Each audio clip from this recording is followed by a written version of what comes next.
Ok, são 2:02 da manhã, tá certo? E eu confesso que não estou conseguindo dormir, acabei de chegar. O pastor Cláudio Duarte é muito conhecido pelo seu jeito um tanto quanto irreverente de pregar, mas dessa vez ele deixou seus seguidores um tanto quanto assustado pelo teor da sua mensagem. Em sua igreja, que tem o nome de Projeto Recomeçar em Xerém, o pastor Cláudio Duarte trouxe a seguinte informação: mediante as atitudes do atual governo, ele está pronto para ser preso. Segundo ele, a igreja está prestes a viver o seu melhor momento, que é a perseguição. Não sei se você tem acompanhado as coisas que estão acontecendo, mas eu confesso a vocês, eu nunca vi numa velocidade tão grande. Eu estou vestido assim de pastor, né? Que hoje eu preguei de manhã no Café de Pastores de São Paulo, certo? Amanhã de manhã prego no Café de Pastores de Balneário Camboriú, em Santa Catarina, porque eu me tornei presidente do Conselho de Pastores do Rio de Janeiro, do Comércio. Mas preste atenção, hoje eu tive com o ministro da Infraestrutura, lá em São Paulo, ouvindo as coisas, percebendo as coisas. Eu nunca vi um aceleramento tão grande, tão grande. A igreja vai viver daqui uns dias o melhor momento dela. A igreja vai viver um momento extraordinário. Você sabe por quê? Porque vão persegui-la, porque vão fechar as portas da nossa igreja, porque vão nos impedir de falar de Jesus, porque não vai caber mais crente misturado com cristão. O anjo vem para tirar o joio do meio do trigo. Não vai ter lugar para crente meia boca. Você está entendendo? A seleção está sendo estabelecida. Essa é a grande verdade. Nós estamos sitiados. O comunismo chegou de uma tal forma. Eu já falei isso aqui e hoje eu vi isso de novo.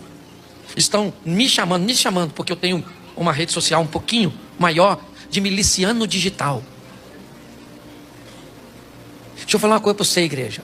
Conserta, porque a chapa vai esquentar. Já não tem mais grana espécie, é tudo digital. Eu não sei nem se vem uma besta só, porque eu vejo tanta besta que eu já estou perdido. Mas vai ser maneiro para a igreja. Eu não acredito que vai dar mais muita gente. Eu confesso a você que já pensei em diminuir o tamanho da nossa igreja.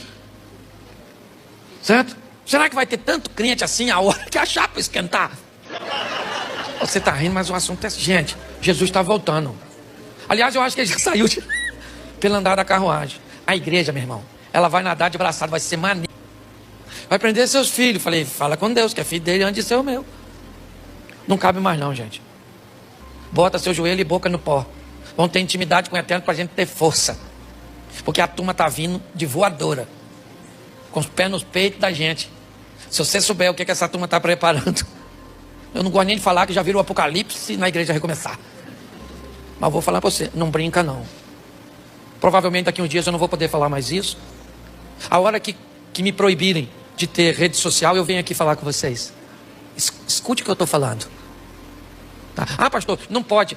Bloquearam a rede social do Trump. Bloquearam a rede social do Luciano Huck. Eles bloqueiam o que quiser. Você está entendendo?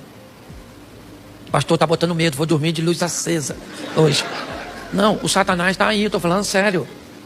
Certo? Então não dá mais para ter crente ultrapassando limite aqui, vivendo de qualquer jeito, pulando muro, falando palavrão, adulterando, não orando, não dá nada, não dá mais. Pastor, nós vamos virar a igreja da restauração, a gente vai virar o que tiver que virar. Esse tempo requer de nós santidade. Sem santificação ninguém verá Deus. Não dá para brincar. Ore pelo nosso Brasil, ore pelo nosso Brasil. Ore pelo nosso Brasil, por nossa nação. Por quê? Porque nós vamos comer da árvore da vida, sim ou não? Sim ou não? Claro que vamos, nós estamos com Jesus. Mas nós temos que nos preparar para aquilo que está vindo aí. Respeite sua opinião, respeite seu posicionamento. Mas eu acho que você precisa buscar um pouquinho mais de informação. E praticamente não vou falar disso mais, mas se você é a favor de comunismo e de socialismo, me diga francamente, pode levantar a mão, aqui nós não temos problema nenhum para isso. Você mandaria seus filhos para os Estados Unidos ou para Cuba? Quem mandaria para Cuba para viver lá naquele paraíso cubano? Levante a mão. Você mandaria seu filho para o Canadá ou para a Venezuela? Levante a mão. Você mandaria seus filhos para a Inglaterra ou para um dos países, né, da fragmentação da Rússia? Com todo respeito à opinião de todos, me diga onde é que socialismo e comunismo funcionam. Ah, pastor, o senhor é a favor de... O senhor é Bolsonaro? Eu não sou Bolsonaro. Não sou um homem. Eu só dou uma olhada de perto. Ah, pastor, mas a ideia do socialismo é fantástica. A ideia é extraordinária, ela só não funciona em lugar nenhum. É isso que eu queria que você pensasse. Pense nisso, porque nós moramos aqui e precisamos orar por nossa nação. Diante de todos esses acontecimentos, veja a experiência que este pastor teve com a igreja. Então, para o quarto. Quando eu cheguei no quarto, perfeitamente acordado, né, pois eu estava acabando de chegar no quarto, perfeitamente lúcido.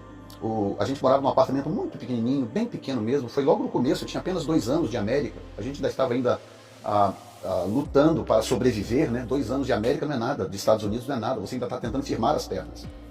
A gente morava num apartamento muito pequenininho e o nosso quarto, o quarto de casal era pequeno, ele cabia a cama de casal e mal um espaçozinho para andar em volta da cama, entendeu? De maneira que quando eu sentava na cama para deitar, a parede estava logo na minha frente, assim, eu podia sentar na cama e esticar a mão, assim, que eu conseguia praticamente encostar na parede, entendeu? O quarto era muito pequeno. Nesse dia, eu entrei, ela já estava deitada, eu entrei, sentei na cama para deitar. Eu sentei na cama para poder deitar. Quando eu sentei na cama para deitar, um anjo do Senhor entrou pela parede, bem na minha frente, assim, entrou pela parede, bem na minha frente, pegou na minha mão, eu sentado na cama, ele pegou na minha mão e falou assim, vem comigo, porque o Senhor quer que você veja algo. Pegou e me puxou pela parede, já não era mais a parede. Quando ele me puxou, já não era mais a parede. Era um ambiente onde tinha uma esfera,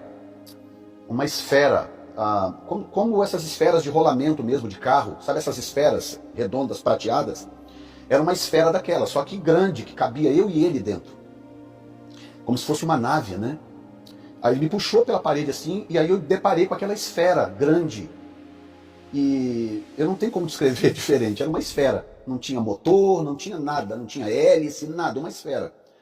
E de repente aquela esfera abriu assim como se abrisse uma porta e eu tive a impressão que nós dois entramos na esfera. Só que durante o processo da viagem eu não via o anjo na esfera, eu só via eu sentado dentro daquela esfera, a esfera toda fechada e ela viajando em altíssima velocidade. Entendeu? E aí eu já não via mais o anjo naquela esfera. De repente a esfera para, ela estaciona num lugar e aquela mesma porta, ela se abria. E aí, quando eu olhava assim para o lado de fora, a esfera estava estacionada numa espécie de plataforma. E aí eu descia daquela esfera, não via mais o anjo. Daí para frente, do momento que ele me puxou para dentro da esfera, eu não vi mais o anjo em toda a experiência de 2003. Aí quando eu cheguei nesse lugar, eu fui recebido por uma menina. Era uma menina que aí regulava em torno dos seus 12 anos, 12, 13 anos, uma menina. E eu, assim, desorientado, tipo, o que está acontecendo, né? Por isso que eu li para você os textos, para você entender que isso é perfeitamente legítimo e bíblico. Eu desorientado, o que está acontecendo? Aonde que eu estou? O que é isso? Como? O que é isso? O que está acontecendo comigo? Eu naquela desorientação. E aí vem aquela menina na minha direção, pega na minha mão e fala, bem-vindo. O Senhor te trouxe para você conhecer esse lugar aqui. Aí eu olhava em volta assim, era como se fosse uma rodoviária, uma coisa assim, um aeroporto, porque eu via outras esferas chegando. Tinha a esfera que me trouxe, mas eu olhava assim ao longe assim, e eu via outras esferas chegando, esferas saindo, como se fossem naves espaciais, entendeu? Elas chegavam e saíam desse lugar, então era o lugar onde elas aterrissavam, onde elas paravam e as pessoas desciam. E quando eu olhei para aquela menina de uns seus 12 para 13 anos, eu instantaneamente, automaticamente, eu sabia muita coisa da vida dela. Eu sabia como que ela tinha morrido, eu sabia que ela tinha morrido com os pais, num acidente de carro, que a família tinha sofrido, e aquela menina, portanto, tinha morrido naquele acidente, que ela estava ali e tal. Eu não lembro agora se eu soube o nome dela, eu não lembro isso agora, foi 2003. Mas eu, ao olhar para ela, eu já sabia basicamente de muita coisa a respeito dela, sem precisar falar. E aí eu me dei conta o seguinte, que nesse ambiente quadridimensional, nesse ambiente espiritual, os seus pensamentos e as suas palavras têm o mesmo valor. Entendeu? Não há nada que você pense que as pessoas em volta não saibam o que você está pensando. E você também, automaticamente, você sabe o que o outro está pensando. É uma coisa assim diferente, difícil de explicar. Aquilo entra em você em forma de vibração, é uma coisa, aquilo entra assim em forma de vibração e se torna informação para você, entendeu? Aí ela andou comigo assim mais um pouco, e aí quando ela andou comigo, se afastando do lugar onde a esfera estava, nós fomos andando, tinha muita gente nesse lugar, muita gente. E o curioso é que as pessoas que chegavam e saíam, eu vi, por exemplo, chineses, orientais pelo menos, chineses, japoneses, coreanos, eu vi alguns orientais chegando nesse lugar, eu vi pessoas de pele escura chegando, provavelmente de algum país africano, ou talvez um outro país qualquer, mas de pele escura. E eu naquela desorientação, tentando entender o que estava acontecendo, aonde eu estava e por que eu estava ali.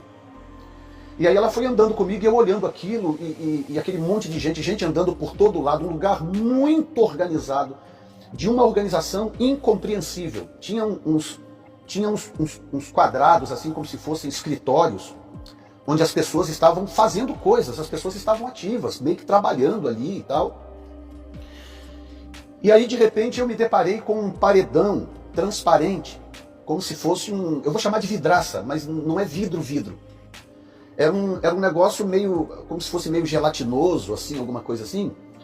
E aí eu quero que você imagine, assim, uma muralha imensa, cuja altura não tem fim, e ela desaparece para a esquerda e para a direita, assim, desaparece, aquilo infinitamente, completamente transparente, a ponto de você enxergar do lado de lá com absoluta perfeição, tá? Absoluta perfeição.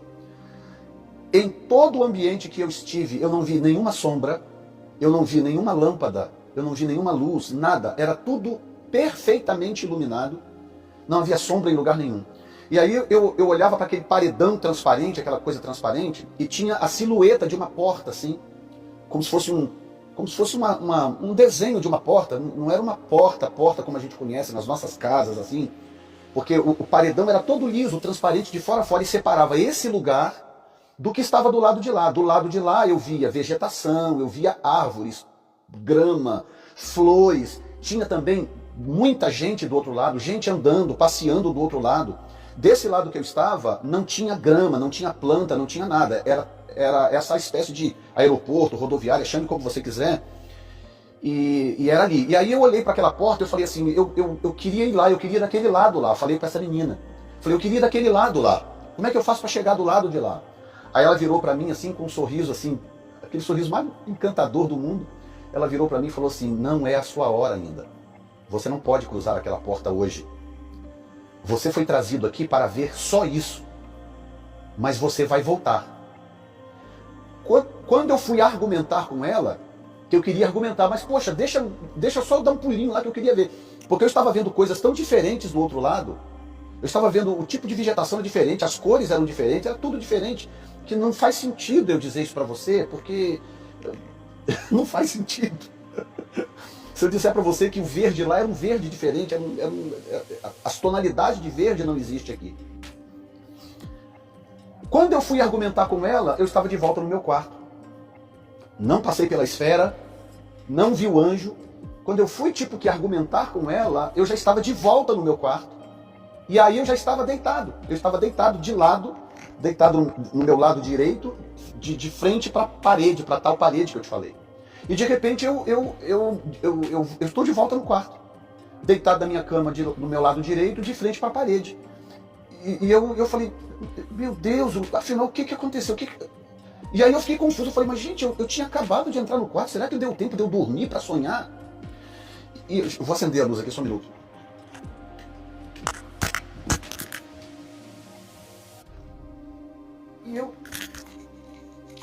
E eu naquela confusão confusão racional, porque o que eu entendi depois é que, inclusive com o que a Bíblia diz, é que a revelação, ela destoa da racionalidade.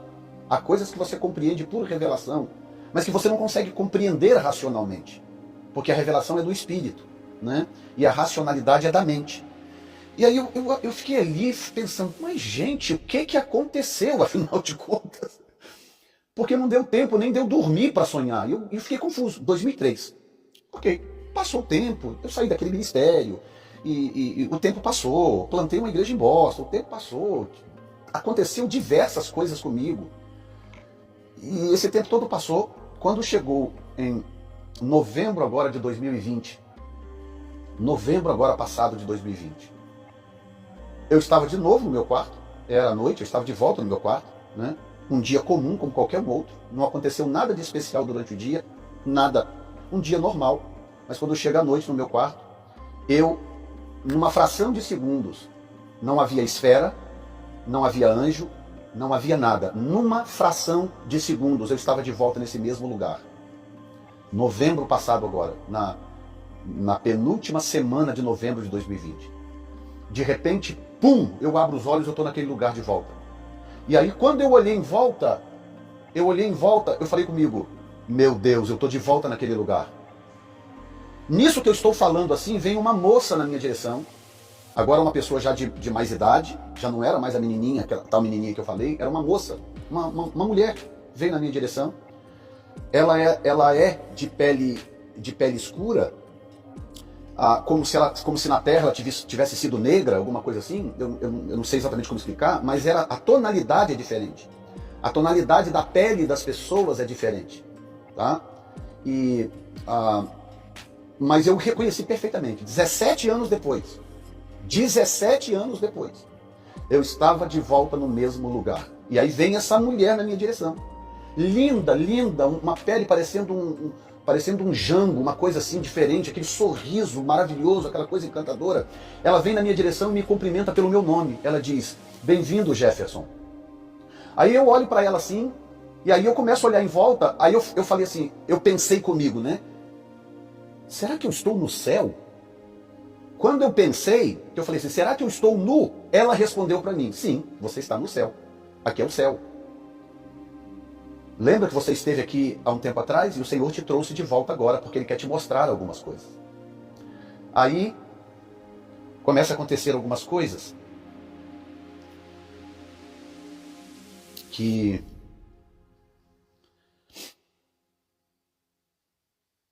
me marcou muito forte.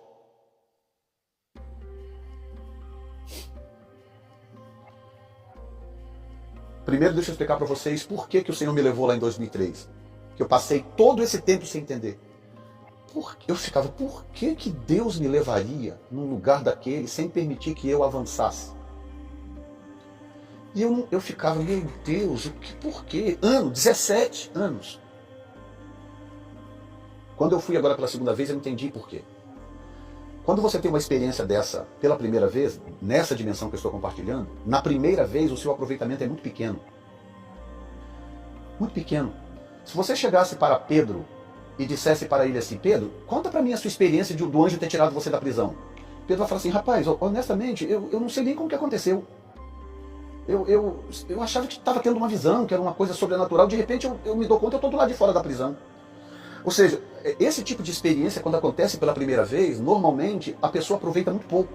Porque há um choque de mudança de sentidos tão grande, o choque na mudança de sentidos é tão grande que você não consegue absorver.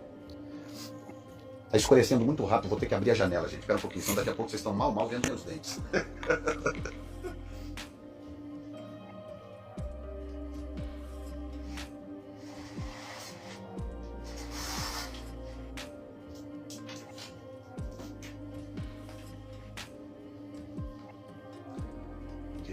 Tá melhor um pouquinho, né?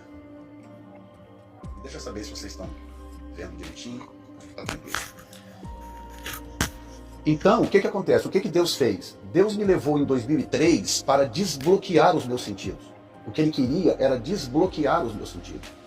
Por isso que Ele me levou em 2003. Então Ele causou em mim aquele choque em 2003, tá? Deu essa desbloqueada nos meus sentidos, para que quando eu voltasse agora em novembro, eu não desperdiçasse a experiência. Foi exatamente isso que Deus fez. Hoje eu entendo, eu não entendia na época, hoje eu entendo. Tá? Aí o que acontece? Eu chego lá, aí eu estou diante daquela moça encantadora, linda, uma moça, um semblante maravilhoso, e aí ela vira para mim, não vi anjo nenhum anjo eu vi, tá? Nessa experiência. Aí ela virou para mim, aí eu olhei para o tal paredão, a tal vidraça, vou chamar de vidraça, que não era vidro, né? Eu olhei e aí lá tá a silhueta da porta de volta. Aí eu virei para ela e falei assim, onde é que fica o trono do Senhor? Eu gostaria de ver o trono. Onde fica o trono? Aí ela virou para mim e apontou na direção da porta e falou assim, tá vendo aquela porta ali? Vai lá e passa por aquela porta, que o Senhor está te esperando lá naqueles arcos. Aí mostrou para mim, tinha uns arcos lá na frente. 3 arcos. Um arco bem alto e 2 arcos um pouco mais baixos à direita e à esquerda. Aquele arco que eu não consigo descrever, do tamanho do prédio mais alto que você puder imaginar. 3 arcos. Ela apontou para mim, só que os arcos estavam longe. A impressão que eu tinha quando eu olhava por detrás dessa tal vidraça é que os arcos estavam longe. Aí ela falava assim, passa por aquela porta ali e vai que o Senhor está te esperando lá naqueles arcos. Aí eu falei, eu posso passar? Porque eu lembrei da vez passada que eu pedi para ir e a menina falou, não, você não pode passar ali agora. Não é hora. Aí eu passei aquele arco, eu passei aquela porta. Quando eu passei por aquela porta, a porta é diferente porque a porta não tem maçaneta, não tem nada disso, você não vê dobradiça, você não vê nada. Você vê uma espécie de uma silhueta de uma porta nesse paredão. Aí quando eu fui me aproximando da porta, ela abre.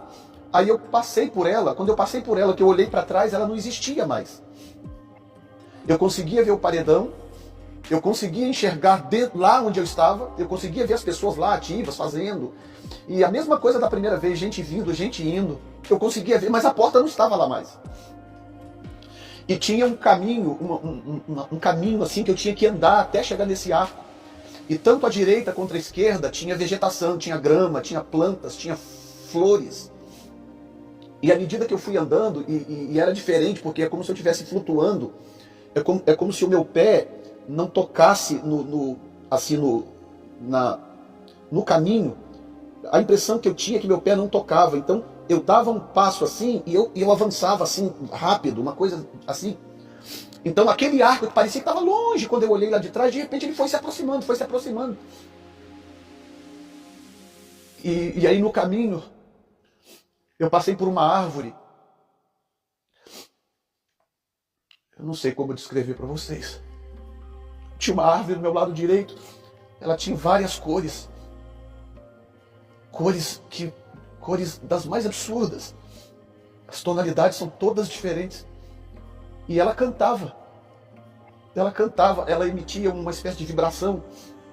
Essas vibrações, elas vinham em forma de cores, como as cores do arco-íris.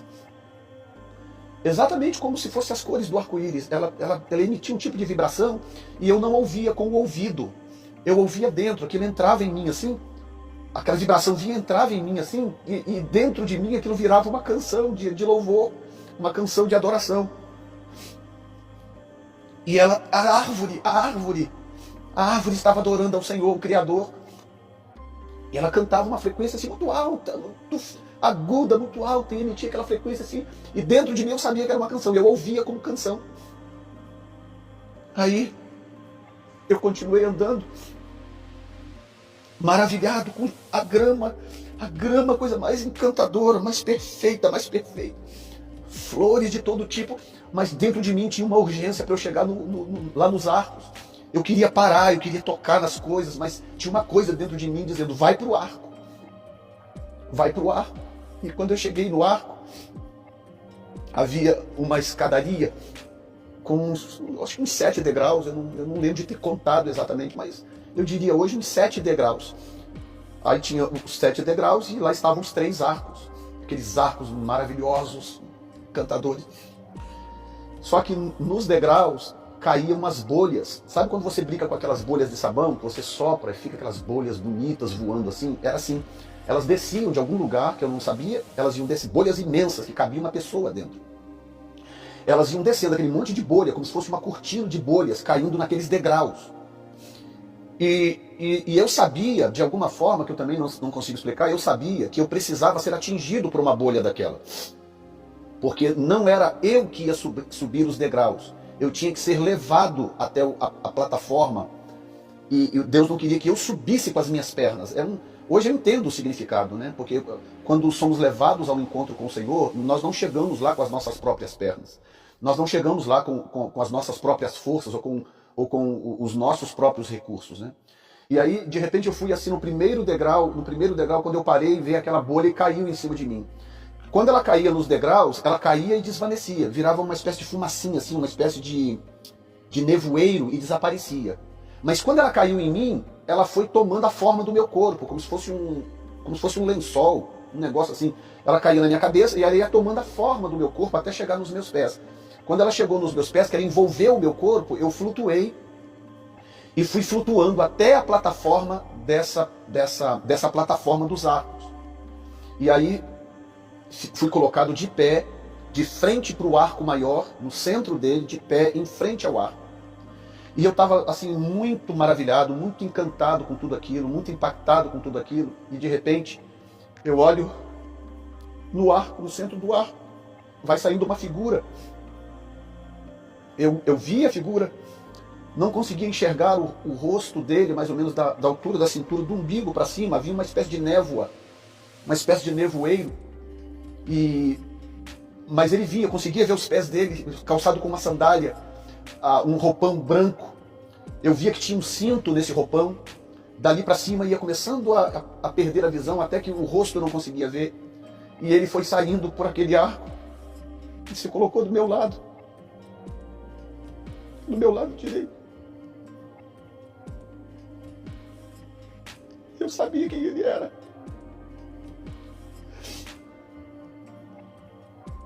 Eu sabia quem ele era. Quando ele se colocou do meu lado. Gente.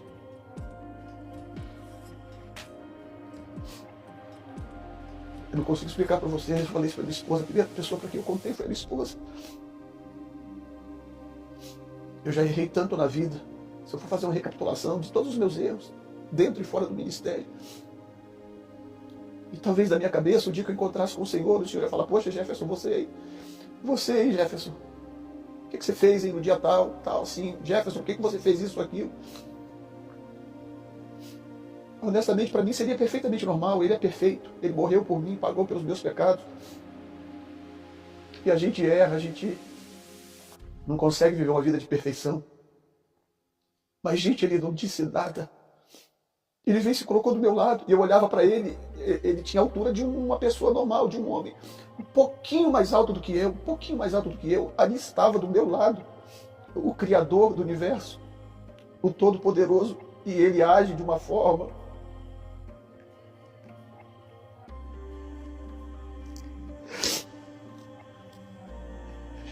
Ele age como se fosse igual a você.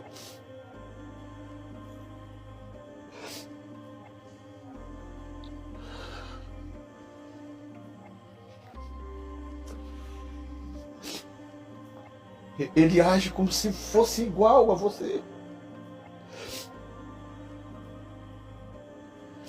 Eu do lado dele assim, eu completamente congelado. Com medo até de pensar. E mesmo de lado, mesmo com ele do meu lado, sem eu estar de frente para ele, eu sabia das expressões dele, sem conseguir ver. O olhar dele, a forma como ele me olhava. É a coisa mais impressionante. O evangelista D.L. Moody, né, como chama no Brasil, teve tantas experiências com Deus. Ele compartilha o dia que ele encontrou com o Senhor e o Senhor olhou para ele. E ele conta, isso está na história da biografia dele. Ele diz: o dia que eu encontrei com ele, que ele olhou para mim, ele falou: eu queria que o mundo parasse. Eu queria que o universo parasse. Porque tem algo nessa experiência que é uma coisa que...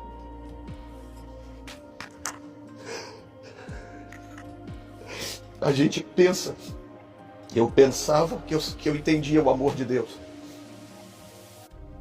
Eu pensava que eu entendia, preguei tanto sobre o amor de Deus. Preguei tanto, meu Deus. Preguei as minhas melhores mensagens que eu tinha sobre o amor de Deus. Eu achava que eu entendia o amor de Deus. É uma coisa impossível de ser entendida. Impossível.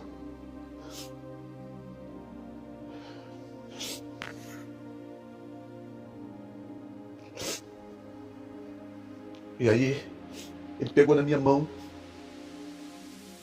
me levou para o lado esquerdo do arco. E ele virou para mim na voz mais suave possível. Falou assim, vem comigo que eu quero te mostrar uma coisa. Pegou na minha mão direita assim, para quem está de frente para os 3 arcos, ele me levou para o lado esquerdo. E nós demos, sei lá, uns 4, 5, 6 passos que seja. Demos alguns passos em direção ao lado esquerdo. E já não era mais o arco. Já não era mais a plataforma. Era uma cidade antiga, muito, muito antiga. Uma cidade muito antiga, dos tempos bíblicos. De repente, estamos naquela cidade. Aí ele virou e falou assim, eu quero que você observe uma coisa. E aí ele passa a mão no chão assim, ele pega as 2 mãos assim, passa no chão assim, bate uma mão na outra, esfrega e abre assim, desse jeito. Quando ele abre assim, cai um homem. Cai um homem. Uma pessoa, um homem. Que eu conseguia ver perfeitamente, estava ali na minha frente aquele homem. Aquele homem cai no chão, prontinho. Quando aquele homem bate no chão, a primeira coisa que ele faz é correr do Senhor. Ele começa a correr do Senhor, para longe do Senhor. E aí eu estou olhando aquilo assim, atônito, impressionado com aquela cena. E o Senhor fala assim, agora observa, hein? Aí aquele homem está correndo, correndo, correndo. Ele vai estica o braço assim, lá na frente assim, pega o homem pela cabeça.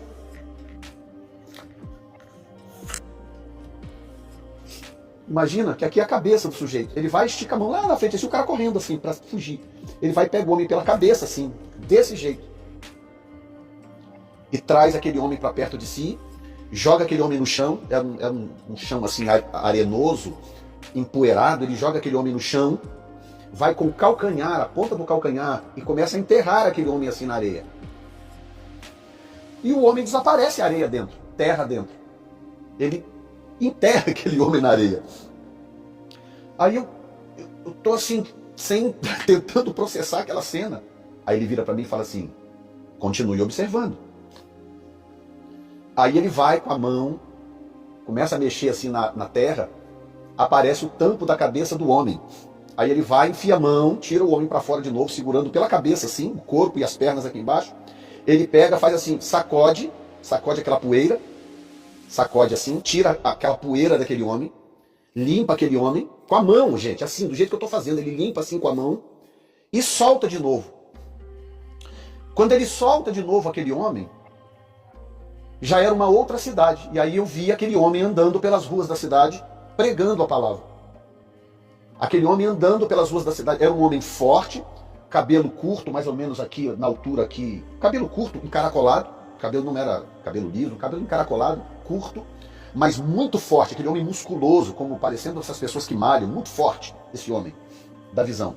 E aí, esse homem está nessa cidade, pregando numa voz assim, muito estrondosa, e à medida que ele ia pregando, as pessoas iam se convertendo. Aí eu pegava e falava assim, eu falava, Senhor, quem é este homem?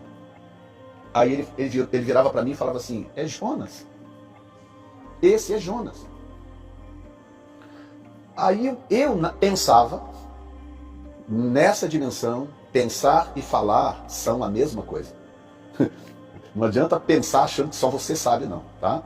Aí eu pensava assim, Jonas? Como assim? Mas Jonas foi engolido por um peixe, Jonas não foi sepultado, Jonas foi... Eu tentando entender o processo. Aí ele vira para mim e fala assim, sim, você está certo, mas você lembra que eu, no meu sepultamento, eu usei Jonas como analogia?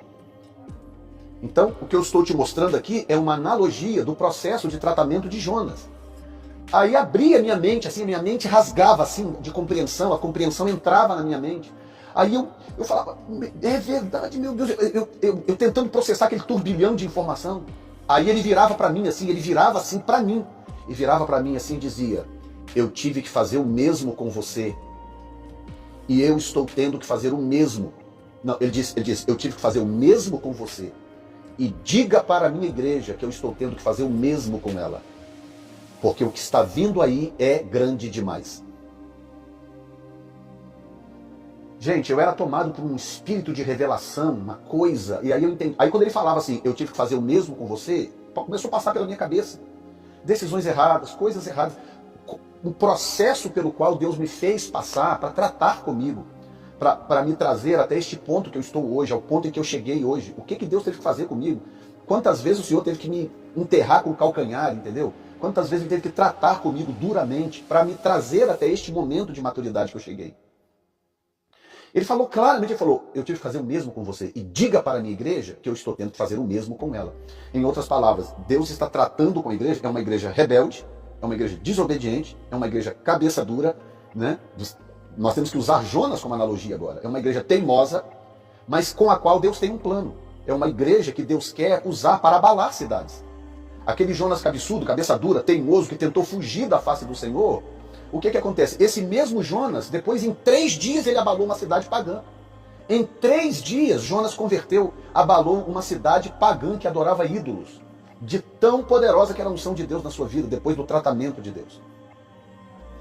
E aí eu já entendi imediatamente que o Senhor queria que eu, ao voltar, que eu pregasse, Ele queria que eu estudasse de novo o livro de Jonas e que eu pregasse sobre Jonas. Eu estou numa série sobre Jonas, já pregando sobre Jonas, já preguei 5 mensagens sobre Jonas e vou pregar agora mais 2 mensagens para encerrar essa série chamada Impactar, sobre o livro de Jonas. Quem não viu ainda, por favor, depois entra lá no meu canal, Vem Pensar TV, Jefferson Neto, Vem Pensar TV, e assista as 5 mensagens já gravadas para você entender o que o Senhor quis que eu entendesse naquele dia, naquela experiência. Tá? E aí ele dizia para mim assim, o que está vindo aí é grande demais, eu tive que tratar vocês. Eu tive que corrigir vocês, eu tive que preparar vocês. E aí andamos de volta para o arco, e ali na posição que eu estava do arco, ele pegou de novo na minha mão e andou comigo para o lado direito. Nós viemos do lado esquerdo, aí de repente eu estava de volta no arco, e aí ele andou comigo agora para o lado direito. Em nenhum momento eu cruzei o arco, eu sabia que o trono estava depois do arco. Para chegar no trono de Deus eu teria que passar por aquele arco, mas não era esse o propósito da minha experiência. Ele não permitiu que eu cruzasse o arco. Aí andamos para o lado direito. Quando nós começamos a andar pelo lado direito do arco, eu de mão dada com ele, nós chegamos num lugar assim, que ele pegou e falou assim, agora eu quero te mostrar uma porção do futuro. Aí ele esticava a mão assim, passava a mão assim, passava a mão assim. Quando ele passava a mão, ia abrindo umas telas. Nessas telas eu comecei a ver coisas. Eram várias telas, eu conseguia ver várias coisas ao mesmo tempo. E não consigo explicar também como. Sabe quando as televisões no Brasil fazem aquela retrospectiva do ano que está acabando? Né? Aparece as propagandas, retrospectiva 2020, retrospectiva 2017, que tem aquelas propagandas e que passam aquele monte de cena ao mesmo tempo. A barragem caindo, não sei o que, o avião não sei o que lá, o presidente falando, aquele monte de cena assim ao mesmo tempo. Era assim, ele passava a mão assim, e aí eu começava a ver aquele monte de cena acontecendo. Várias cidades sendo impactadas pelo poder de Deus. Várias cidades, de vários lugares do mundo. Ele passava a mão assim e eu via a glória de Deus entrando, invadindo essas cidades, através de pregadores, pregadoras. E uma coisa que eu quero dizer aqui, nós temos 227 pessoas conectadas, eu não sei quantas mulheres estão conectadas. Deixa eu dizer para vocês aqui, a maior parte do que eu vi, Deus estava fazendo através das mulheres e não dos homens. A maior parte do que eu vi na visão, do que vem no futuro, eu vi através de mulheres. Claro, eu vi Deus usando muitos homens. Mas a maior parte eu via era através de mulheres, Deus usando mulheres com uma autoridade, um poder, uma graça extraordinários, Deus usando essas pessoas. E era cruzadas, eventos, evangelísticos, coisas assim, eu via tudo ao mesmo tempo acontecendo. E aí ele passava a mão de novo assim, de repente eu me via em cima. Acho que voltou? Deu uma travada aí, mas voltou? Confirme comigo aí, por favor, se voltou. Alô, pessoal? Confirma aí se voltou, por favor. Voltou, pessoal? Porque tinha dado uma travada aqui para mim. Ok, voltou. Amém. E, gente, o que acontece? Aí ele passava a mão de novo assim, era eu de novo, em cima de outro teto, de outro carro, em outra cidade. Em outra cidade. Aí, e a mesma coisa, as pessoas se convertendo, gente sendo curada, aquela coisa acontecendo. E aí eu pensava comigo assim, mas no teto de um carro, aí ele virava para mim assim e falava assim, guardem agora essa palavra, ele virava para mim e falava assim: o que está vindo por aí é tão grande que não vai dar tempo de vocês construírem palanques. O mover do Espírito que está vindo é tão grande que não vai dar tempo de construir palanques. Aí eu lembrava de novo da cena de Jonas, que Deus pega um cara desacreditado, Deus pega um cara teimoso, fujão, trata com ele. Leia depois o capítulo 2 de Jonas. Leia o capítulo 2 de Jonas depois. Como que Deus quebranta aquele homem absurdo, teimoso. Deus quebranta ele de tal forma que ele não precisa mais do que 3 dias. 3 dias para abalar uma cidade. Hoje as igrejas estão há anos nas cidades e nada acontece. Porque a gente ficou tanto tempo olhando para o nosso próprio umbigo. A gente ficou tanto tempo preocupado com a nossa denominação, com a nossa igreja, com o nosso nome no cartaz. Não haverá cartazes, gente. Não haverá. A glória de Deus está vindo. Eu posso garantir a vocês, a glória de Deus está a caminho. Os profetas da miséria, os profetas do caos, que profetizam que a coisa vai de mal a pior, eles profetizam porque eles não conhecem a natureza do nosso Deus. Não conhecem. Todo o avivamento da história, desde Atos 2, todo o avivamento da história aconteceu depois de um tempo de apostasia. Sempre foi assim, gente. Deus está a ponto de sacudir os alicerces, porque a igreja se corrompeu. A igreja se corrompeu. Se Deus não sacudir os alicerces, não tem nem igreja para arrebatar. Estão entendendo? Se o Senhor não sacudir os alicerces, não haverá igreja para ser arrebatada. Porque a corrupção é generalizada. Generalizada. E há um tempo atrás, as pessoas perguntam, eu nunca falei, eu vou falar hoje pela primeira vez no meu canal. Eu falava sobre escatologia praticamente toda semana eu tinha 2, 3 vídeos sobre escatologia. De repente eu parei. Os vídeos estão lá, mas eu de repente parei de gravar vídeos sobre isso. E as pessoas sempre perguntam, pastor, por favor, pastor, fala sobre escatologia, fala sobre isso, sobre aquilo, sobre o arrebatamento, sobre a volta de Jesus. E eu nunca expliquei por que eu parei. Eu parei porque um dia o Senhor falou comigo, ele disse assim: o foco agora é a restauração da igreja. O foco não é o arrebatamento. O foco é a restauração da igreja. Eu quero restaurar a igreja primeiro. Coloque o foco no mover do Espírito. Comece a pregar o mover do Espírito. Mude o foco. Porque ainda não é a hora. Ele me disse, não é a hora. Eu não vou arrebatar uma igreja moribunda, uma igreja ferida, manchada. Eu vou arrebatar uma igreja poderosa, uma igreja ungida, uma igreja cheia da minha presença. E aí nessa experiência agora, nessa experiência de arrebatamento, o Senhor me mostrou basicamente a mesma coisa. Há algo vindo por aí. Há algo glorioso vindo por aí, que vai abalar a estrutura da igreja. E a nossa live vai cair agora, ela vai cair agora, coisa de segundos. Então eu vou abrir uma outra, mas eu só posso ficar uns 15 minutos no máximo. Eu vou abrir uma outra, porque eu prometi responder algumas perguntas. Tá bom? Então eu vou fechar aqui e vou abrir outra em seguida. Vocês entrem imediatamente, porque eu quero responder algumas perguntas se eu puder, porque desde novembro esse é o momento que o Senhor escolheu para que essas experiências fossem compartilhadas. Tá bom?